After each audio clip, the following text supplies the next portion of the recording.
No me ha gustado nada el recording in progress. Pero muy bien.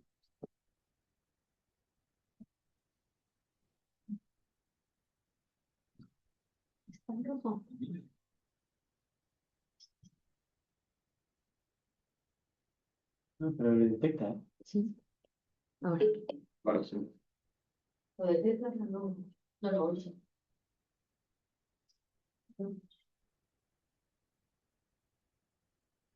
Probando, vale.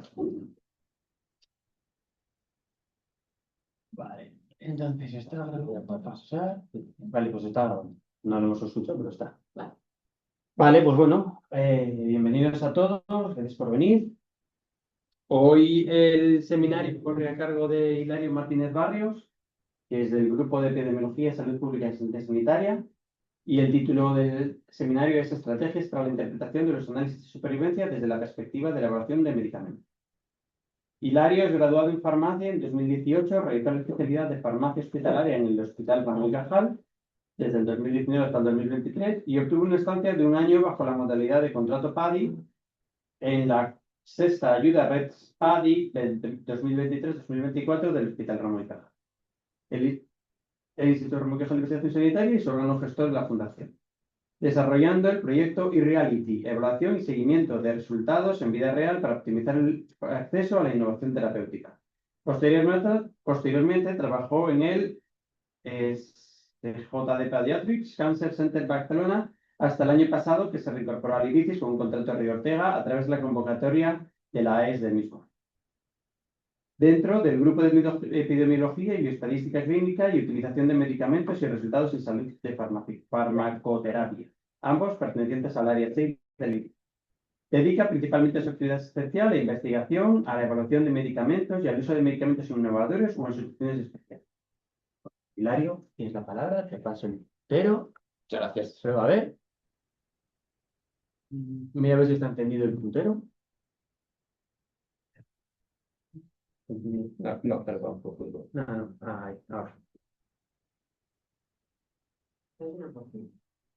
Ahora sí. Vale, Esto lo que pues todo tuyo. Vale, bueno, pues ya me han presentado muy bien. Pues eso, simplemente, pues eso, soy graduado en farmacia, hice la residencia aquí en la casa. También estuve con una estancia PADI el año siguiente a terminar la residencia. Mientras estaba pendiente de si me daban o no el Río Ortega, pues estuve unos meses en Barcelona, en el Sant Joan de Déu, en el oncológico pediátrico. Y luego pues me he vuelto pues, hace un año pues, para hacer un Río Ortega en la unidad de bioestadística clínica y en farmacia. Estoy un poco compartido entre ambos, ¿no? Y a mayores, pues relevante para esta charla, pues también tengo un máster en oncología farmacéutica y también hice el diploma de especialización en evaluación de medicamentos y tecnologías sanitarias de la UNED. Entonces, un poco los objetivos de la sesión es introduciros un poco a los análisis de supervivencia para que todos podáis seguirme en la sesión. No sé cuál es el conocimiento basal de alguna gente, para algunos será muy básico, para otros quizá no tanto.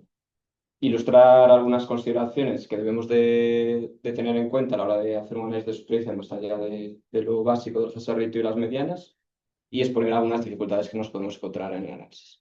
Como veis, esto es una charla un poco más metodológica, no me voy a contar tanto los resultados de una investigación en sí, sino que vengo también un poco, como el típico diván, a contaros un poco algunos problemas que tengo en el día a día y que yo creo que son muy trasladables también a la investigación y al final de la aplicación de estos resultados a nuestros pacientes, ¿vale? Entonces, el análisis de supervivencia, por empezar por el principio, ¿no? Es el tiempo que transcurre hasta que se produce el evento de interés. A veces, cuando hablamos de supervivencia, lo primero que se nos viene a la cabeza, pues obviamente es muerte, pero este evento lo podemos definir de otras maneras, ¿no? Puede ser, en cardiología estamos acostumbrados a hablar de MACE, ¿no? Mayor cardiovascular events, y en oncología muchas veces también se introduce el concepto de tiempo hasta la progresión, ¿no? Y así con otros muchos. Digamos que hay una variable de estado, que es la que nos va a indicar si se produce este evento o no, y necesitamos luego un tiempo de seguimiento, ¿no? Y esto es un poco diferente a la tabla de 2x2 que habitualmente estamos acostumbrados a ver, ¿no? De la tabla típica de contingencia, en la que simplemente se habla de exposición o no exposición y están enfermos o sanos, es decir, se ha presentado el evento. Y hay una diferencia clave, ¿no? Que es aquí se introduce el tiempo, ¿no? Hasta que se produce este evento. Entonces, lo que nos interesa es analizar el ritmo o la velocidad a la que se va produciendo pues, el evento de interés, ¿no? Pongamos, por ejemplo, este ensayo, ¿no? que es de mieloma múltiple, un cáncer con una alta mortalidad, además en líneas sucesivas en este caso. Si nosotros hiciéramos la tabla de contingencia, pues aproximadamente en el mes 16 o 17, todos los pacientes habrían presentado la proporción de eventos en un brazo y el otro sería lo mismo. Pero como veis en la gráfica, el ritmo al que se va produciendo es diferente y obviamente nos interesaría más estar en un brazo u otro de tratamiento, ¿no? Como podéis aquí intuir visualmente, aunque ahora nos vamos a meter más en materia, ¿no? Entonces, lo mínimo que necesitamos o lo que tiene que haber detrás para esto, nuestra base de datos en Stata, SPSS, R, donde trabajemos, pues va a ser un ID que identifica al paciente, una variable de tiempo, o en otras ocasiones también podemos trabajar con fechas y luego meterlo dentro del programa. Digamos que esto es lo mínimo. Y luego un evento, pues se ha producido el evento, sí o no, pues lo que hayamos definido, pues muerte, tiempo hasta progresión, lo que sea, ¿no?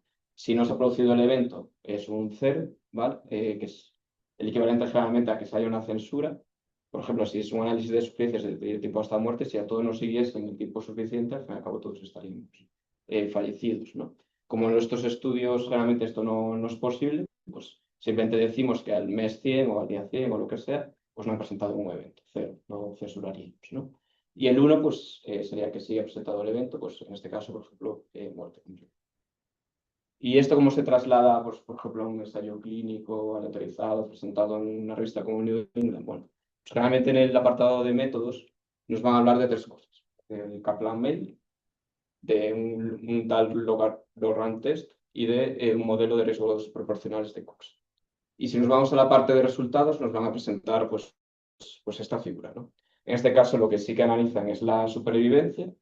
Es un estudio que se hace en cáncer renal metastásico, primera línea, y comparan pembrolizumab con axitinib, que esto no os importa, simplemente decir que es una inmunoterapia con un inhibidor de tirosinquinasas frente al estándar habitual. Y lo que vemos es una gráfica de supervivencia en el que en el momento cero, aquí abajo, ¿no? Momento cero, pues todos los pacientes cuando son aleatorizados están vivos, ¿no? Entonces la probabilidad de estar vivos es del 100%. Y a medida que va pasando el tiempo, pues se van produciendo los eventos. Un evento en estas gráficas, lo que lo vemos es como está bajada en estos escalones, ¿vale? Estos escalones que se van produciendo, me tiro un poco la mano, pues son esos eventos que se van produciendo. Y luego otra cosa que vemos son estas rayas verticales hacia arriba, estos tics. Esto lo que nos indica son las censuras, estos pacientes que tenemos información hasta ese momento. A partir de ahí no sabemos qué ha pasado con ellos, porque el tiempo de seguimiento no ha sido suficiente o porque lo hemos perdido o lo que sea.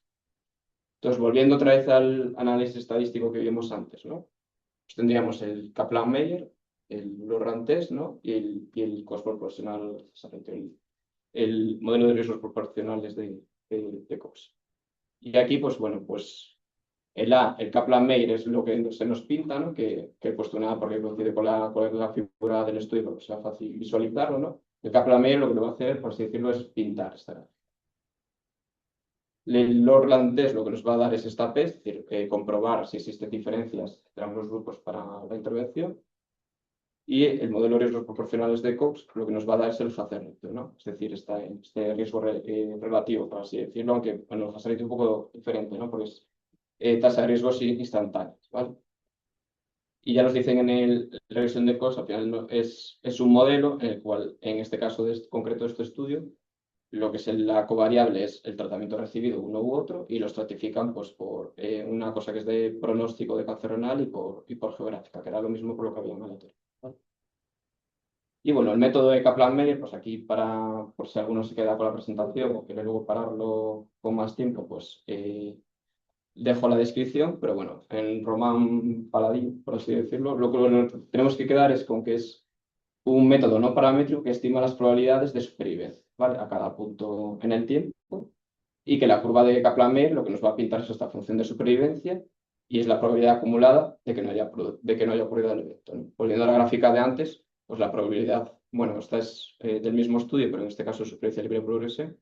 Volviendo a lo de antes, pues en el momento cero ningún paciente ha presentado el evento de interés, entonces la probabilidad de no haberlo presentado es el 100%, y a medida que va pasando el tiempo, pues se van produciendo estas caídas o bien las censuras, que eran los tics, ¿no? En este caso, he pintado la superficie libre de progresión porque me interesa contaros un patrón que es bastante típico de cuando la variable depende de unas mediciones frecuentes en el tiempo, ¿no? Que están preespecificadas, ¿no? Generalmente, por ejemplo, para adjudicar que se ha producido una progresión, pues se planean unos escáneres, que eso el protocolo dice que se hacen cada 6 semanas, cada 8, etcétera. Entonces, cada 6 semanas todos los pacientes van a hacerse el escáner y unos progresan y otros no. Entonces, cada 6 semanas, ¿veis que se producen como estas escaleras? ¿Los veis?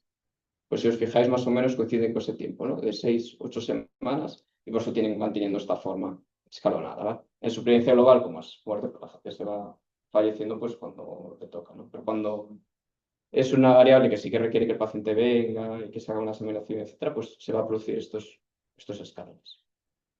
Y nosotros, pues bueno, por traeros un ejemplo de nuevo qué hay detrás de todo esto, ¿no?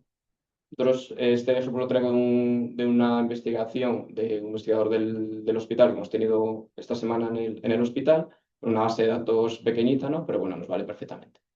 En este caso, pues tenía sus pacientes, en el total de 18 y un tiempo, pues, y un evento, ¿no? Que era lo que hicimos, que era lo mínimo que teníamos que tener. Y esto, pues lo que nos va a devolver el Stata, ¿no? Cuando nos pintamos el Kaplan-Meier, pues por ejemplo, a tiempo 0,76 no se había producido el evento, ¿no? Y aquí lo da como perdido. Y como veis, no afecta la probabilidad de supervivencia, se queda en un 100%. Y por ejemplo, había un segundo paciente que en el tiempo 1,33 presenta el evento de interés y vemos cómo eso sí que afecta a la... Y esto básicamente pues lo podemos ver aquí, ¿no? Como hemos dicho, en el 1,33 se había producido un evento, pues aquí lo tenemos, ¿no?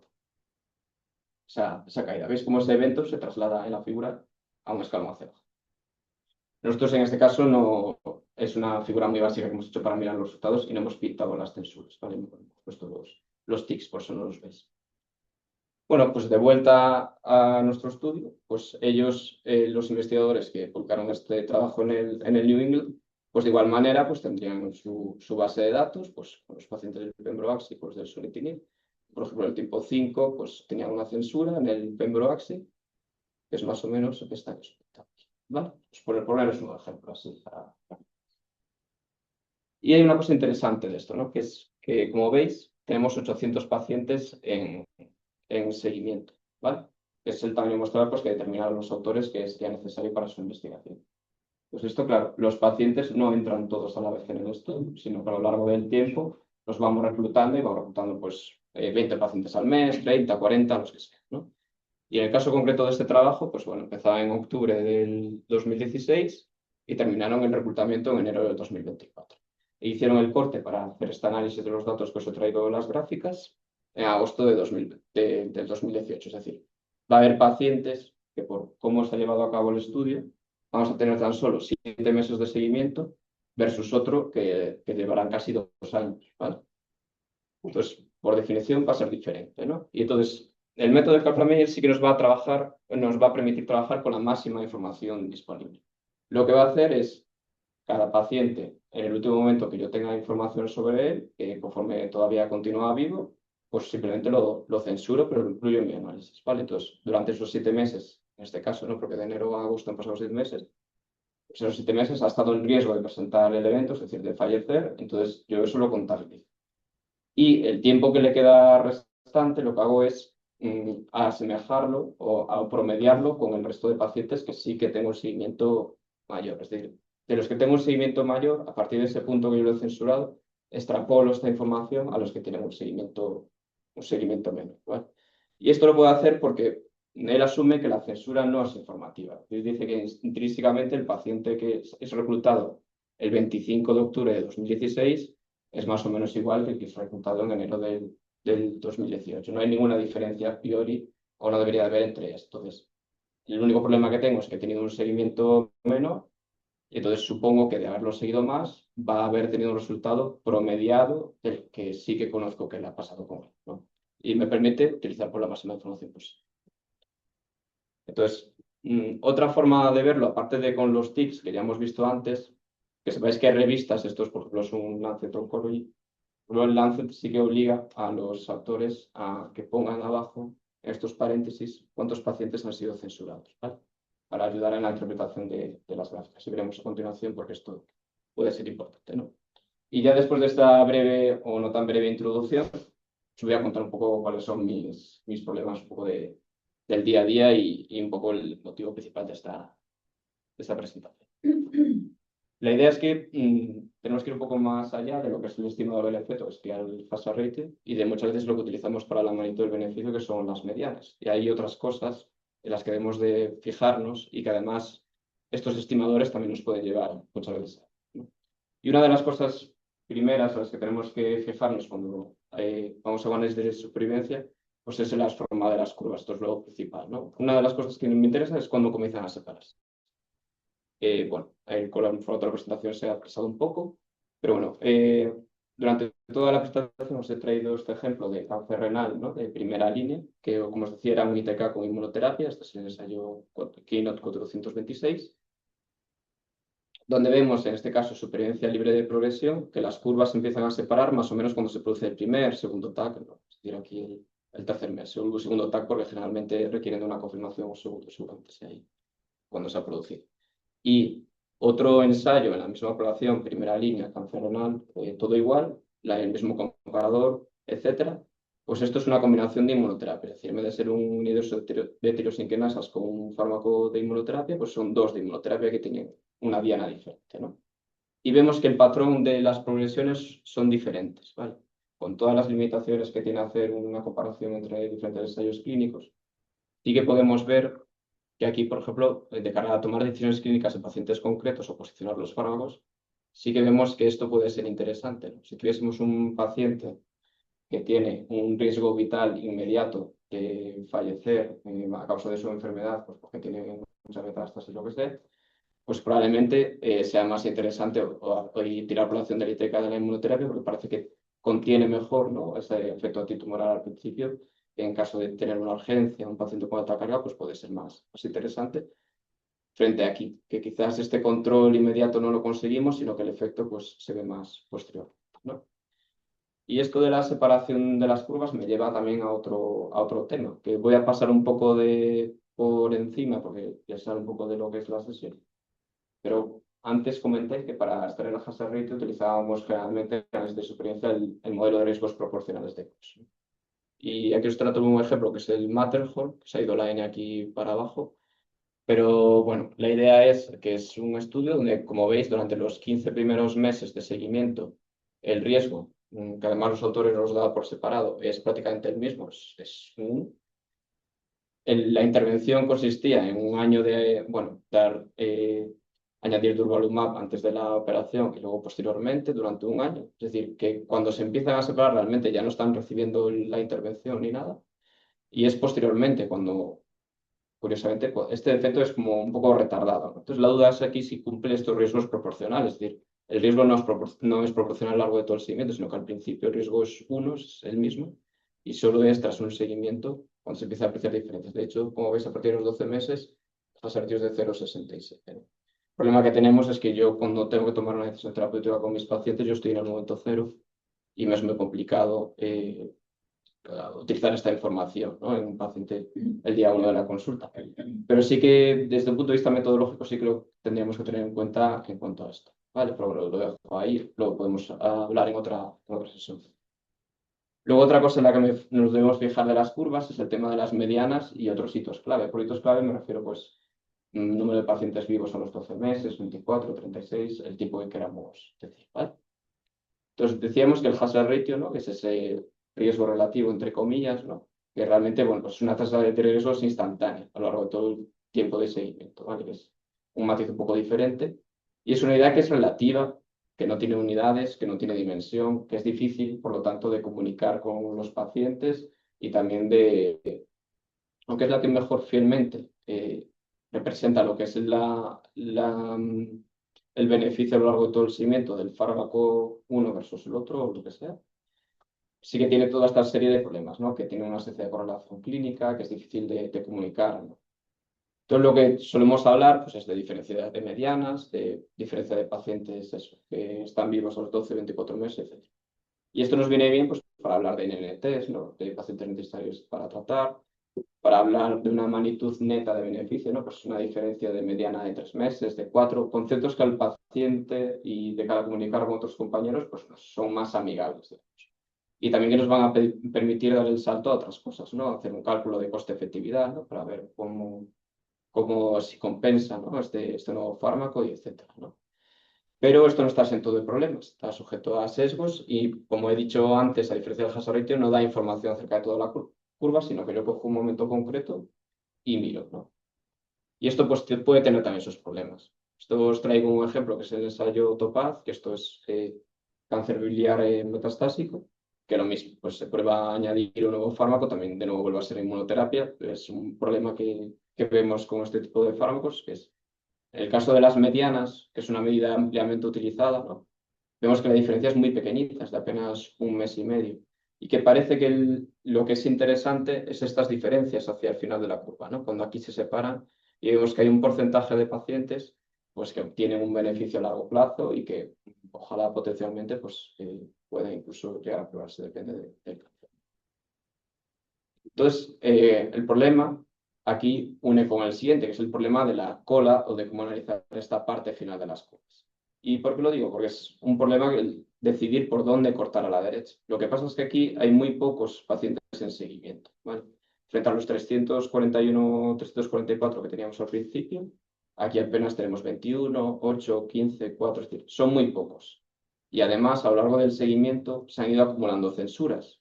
Os recuerdo que la censura promedia, ¿no? Los pacientes que hemos censurado, el resultado de los que sí que tenemos un mayor seguimiento. Entonces, esto lo que nos hace hacer es una mayor inestabilidad estadística.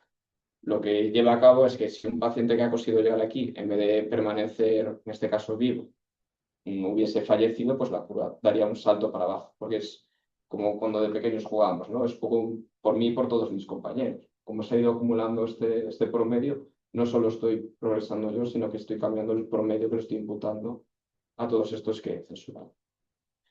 Entonces, generalmente lo que se dice es la norma del dedo gordo, que es poner la mano, ¿no? Y lo que hay a la derecha, pues yo no miro para ahí.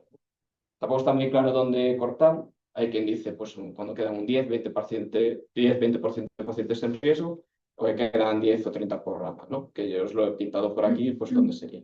Pues la idea sería que de aquí a la derecha, pues esto es muy poco fiable, hay muy pocos pacientes, no mires para ello porque hay mucho ruido, está muy sujeto a variabilidad. Y esto es un problema sobre todo porque esto es un análisis de seguimiento a 3 años, pero entonces en nuestra práctica habitual, muchos de los estudios tienen análisis interinos para ver qué tal ha ido el ensayo y ver si ya puede llegar el fármaco a la práctica. Y entonces, pues este ha sido, por ejemplo, el caso de este ejemplo que os he traído. Es que cuando por primera vez nos tocó evaluar este fármaco, teníamos un seguimiento mucho menor y teníamos mucha más censura previa, de nuevo, mayor incertidumbre estadística, ¿vale? Si los pongo uno al lado del otro, veis como con mayor seguimiento, bueno, seguís un poco mal, pero como os acabo de poner las curvas, creo que me seguís, ¿no?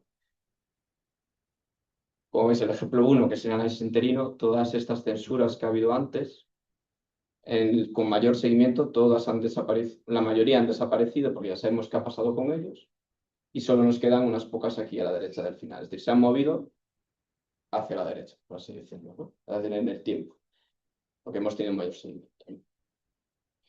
Luego otro problema que tiene el hacer estas medidas, bueno, en este caso la mediana, es que al final es una foto en el tiempo. Yo cojo la mediana, en vez de coger en el eje de las X, cojo en el de las Y y digo, pues cuando queda un 50% de pacientes, bueno, el 50% de pacientes, ¿no? Y tiro la media. Y aquí en este caso, pues veo una diferencia aparentemente extraordinaria de 20 veces. Y lo que pasa es que yo cuando lo pinto y lo veo gráficamente, pasa un fenómeno, ¿no? Que al final es lo que está pasando en un punto concreto de la gráfica. Entonces, justo ha pasado que el experimental se ha quedado por encima, ¿no? Ha ido como rozando el palo, ¿no? Como estando una pulsión futbolera. Y ha ido pasando justo por encima de lo que sería la mediana y nos da una magnitud de beneficio. Mira dónde llega a cortarla, ¿no? Aquí en el mes 55, ¿sabes? ¿No? Gráficamente más o menos. Yo lo he hecho con el PowerPoint, como lo he hecho ahí al milímetro, pero bueno, yo creo que la idea se coge y sin embargo veis que esta diferencia que no está totalmente desmesurada, no refleja lo que es la... ¿Vale? Otro ejemplo, este es el estudio Ratify, esto es el de leucemia amiloide aguda, pues un fármaco dedicado para una mutación, para FLT3 mutados, y pasa un poco lo mismo, yo creo que aquí es todavía más notorio, ¿no? Como justo se queda por encima. Entonces yo si cojo las medianas de supervivencia, pues una mediana de supervivencia de 50 meses, yo creo que todos coincidimos que no refleja la realidad. Y estos dos casos os he puesto, veis que hay mucha censura, ¿no? Que a lo mejor podemos pensar que tiene que ver con la madurez de las curvas, pero no tiene por qué ser así, ¿vale? El problema del hacer una medición concreta en el tiempo, por ejemplo, este es el CheckMate 067, que es inmunoterapia en melanoma, que ha sido una revolución y que ya tiene 10 años de seguimiento, ¿vale? Veis que hay muy poca censura, pero que el problema es el mismo. Cuando se compara la curva de nivo y, bueno, de combinación de inmunoterapia con inmunoterapia solo con nivo, con multi-PD1, veis que pasa un poco lo mismo, ¿no? Que la de arriba se queda justo por encima y nos da una sensación del efecto que veis aquí, que es como el doble, ¿no? De 72 meses a 36, que realmente tampoco refleja mucho la realidad, ¿vale? Y bueno, este problema ha sido, os dejo la referencia por si alguien quiere mirarla, pues se ha sido también mencionada la bibliografía, ¿vale?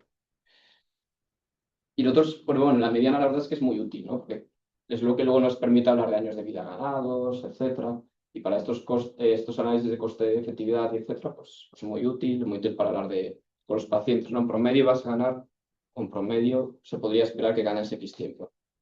Entonces, ahí puede haber otras alternativas de cómo estimar esta mediana, ¿no? Pues una opción pues, sería extrapolarla utilizando el hazard ratio y la mediana obtenida en el brazo control, ¿no? Pues por el caso de que os puse antes del durvalumab, si hiciésemos eso, veíamos una diferencia de 20 meses, pues aquí pues utilizando el hazard ratio pues sería de 45,8, es decir, divide la mediana obtenida en el control, porque es así que me fío un poco más, no le pasa esto de que se ha quedado justo plano por encima del punto, y me sale una estimación de 45,8. Y otro método, pues que también está empezando a verse, que es el de utilizar el área bajo la curva, ¿no? Bueno, pues esto también tiene otra vez el problema de yo cuando utilizo el área bajo la curva de una gráfica, pues volvemos a lo mismo. Cuando cortas por la derecha, porque de esta parte de la derecha, pues ojo, no me puedo fiar mucho estadísticamente, ¿no?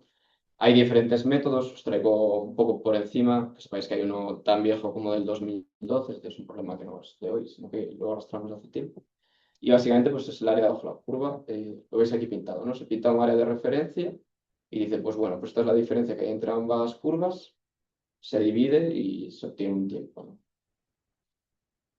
Y sobre este método, inicialmente reportado en 2012, pues hay otra gente que se dedica a la evaluación, pues que ha propuesto alternativas, ¿no? Pues este es el de Suroga modificado, propuesto por Emilio Alegre, pues que en este caso las áreas, él se olvida de la parte de abajo, por lo que dice es, bueno, no me voy a meter tampoco mucho, pero que diluye un poco el beneficio, ¿no? Entonces solo utiliza la parte de arriba. Estas serían las diferencias, ¿no? Al fin y al cabo, esto es como utilizar un RMST. No sé si lo veis o suena un poco de los análisis de supervivencia, pero es Restricted Mean Survival Time, que es una diferencia de medias a X tiempo. Lo que pasa es que esto se extrae de un método gráfico. Y aquí Emilio, pues, por ejemplo, sí que ataja el problema del cuando cortar a la derecha. En este ejemplo, utiliza toda la curva, ¿vale? Utiliza hasta que no queda nadie en el brazo control.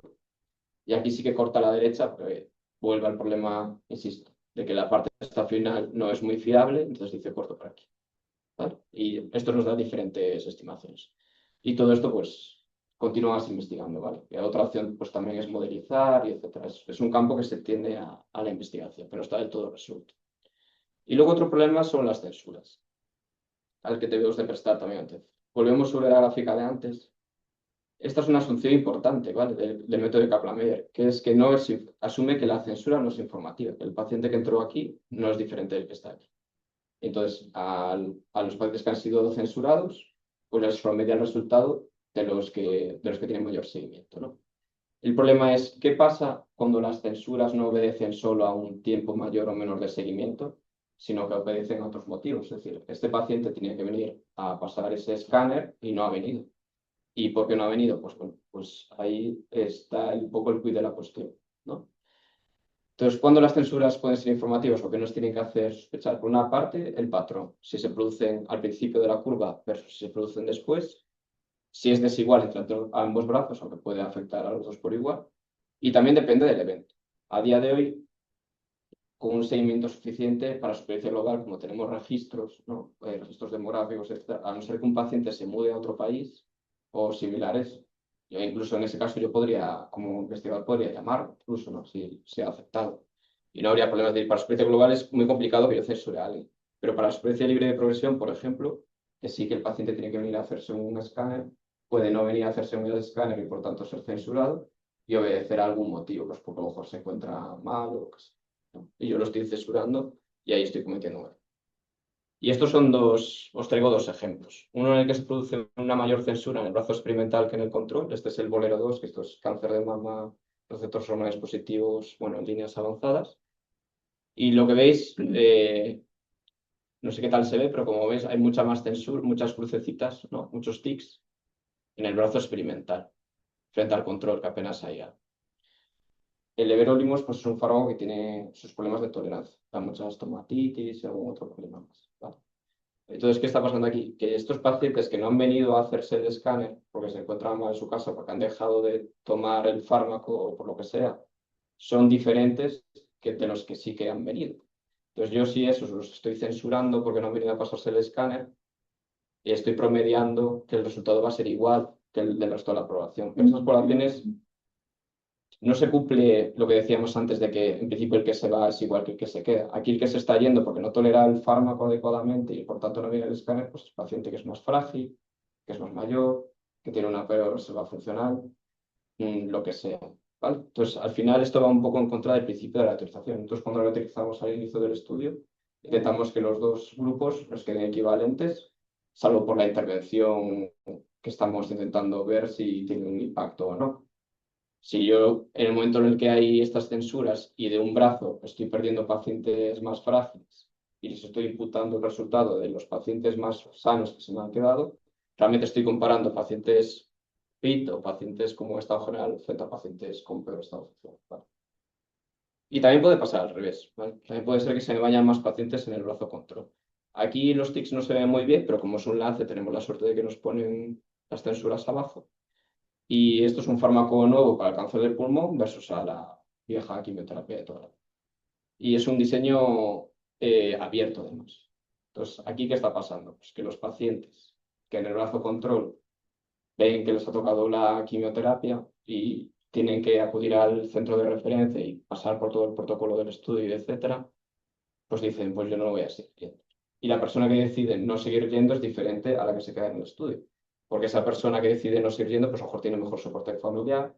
En el caso de estudios globales, pues a lo mejor tiene un mejor seguro que le permite intentar ir a otro centro a ver si sí que le toca el brazo bueno, ¿no? Y etcétera. Entonces, aquí está pasando un poco lo contrario, que se me están quedando los pacientes que no tienen esa posibilidad o que no tienen ese soporte para irse y que se quedan pues con el estándar que les ha tocado. Y entonces estoy comparando el promedio normal del experimental frente a una población pues, más frágil, ¿vale? En este caso, me quedaba una población más fit frente a una estándar y en este pasa al revés. Comparo una estándar frente a una probablemente más frágil, ¿vale? Y este es el motivo también porque estos fármacos demuestran este beneficio en supervivencia libre de progresión, pero luego cuando hablamos de supervivencia global no consiguen dar ese salto y a lo mejor podemos hipotetizar que un motivo sea este. Pero la supervivencia global, como decíamos, no se ve tan afectada por estas censuras, porque puedo llamar al paciente y saber cómo está, ¿vale? Y como decíamos, de vuelta otra vez al ejemplo que nos ha acompañado durante toda la presentación, aquí hay muchas censuras, pero no nos importan, porque casi todas se dan hacia la derecha y lo único que es decir, nos importa en el sentido que el resultado, como os he dicho, pues estoy presuponiendo a muchos pacientes el resultado de los que tengo mayor seguimiento y por tanto, pues la cola, pues ya nos ha quedado claro que es más inestable, etc. Pero no existe este problema al principio de que haya una censura desigual entre ambos brazos, sino que como veis es parecido, ¿vale? Esto contrasta con el anterior, ¿veis? Donde hay aquí todo esto aquí al principio, ¿vale? Entonces, ¿cómo mitigar este riesgo? Pues emplear la supervivencia global, una variable así más dura, ¿no? Que es que nos permita saltar esto. Conocer y reportar estrictamente por qué motivo el paciente ha sido censurado y aplicar análisis de sensibilidad pues, del mejor y peor escenario posible, por ejemplo. Y, por ejemplo, cuando hagamos estudios de práctica clínica habitual nosotros en nuestro medio, pues otra opción es, en vez de utilizar supervivencia libre de progresión, pues utilizar otras variables como el tiempo hasta el fallo de tratamiento. Que el evento, en vez de ser progresión o muerte, pues también consideramos como fallo pues el que haya pues, no tolerado el medicamento adecuadamente, ¿no? O que haya presentado una reacción adversa grave. Entonces, a ese sí que le daríamos un evento. Y bueno, pues esto es un poco todas estas reflexiones con las que os dejo. Espero que tengáis alguna pregunta.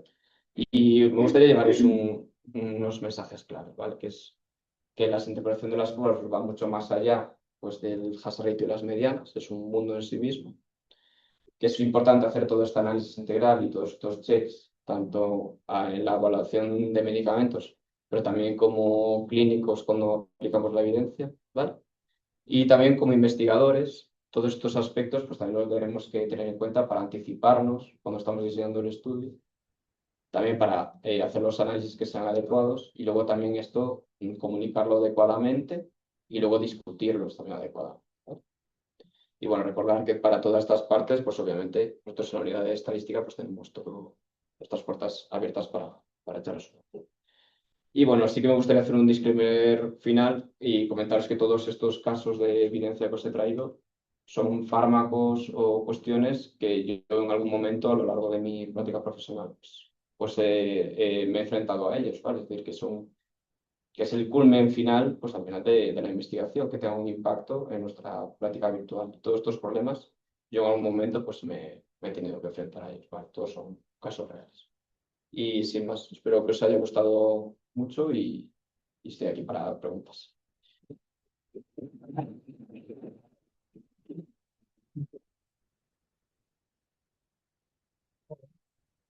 Vamos a parar la grabación porque estoy firmado, pero además no.